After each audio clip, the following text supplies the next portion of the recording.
mentioned a while ago, I was going to show you a small belt sander, and I'm going to show you how to soften the edge using the belt sander. It's a little less precise.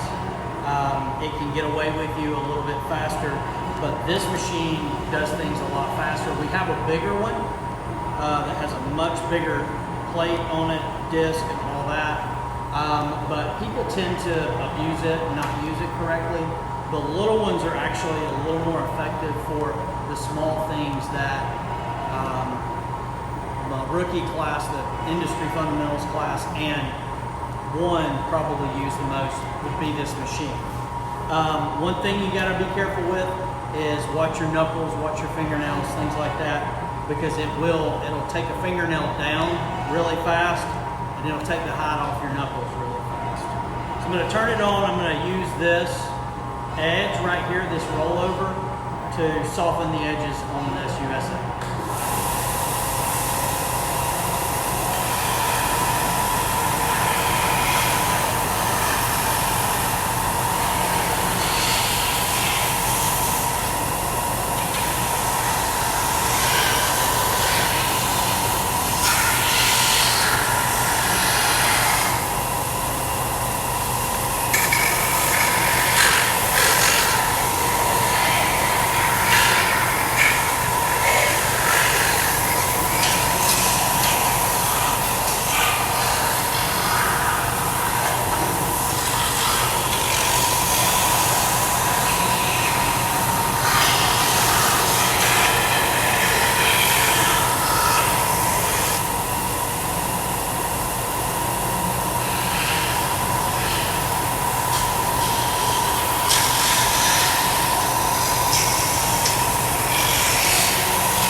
Soften the edges, and this one, because it's not precise, what ends up happening with these is I paint the American flag on it, and then I burn it to bring the grain out and give it a little bit of like faded, rustic look. So I don't care that these aren't super precise and perfect.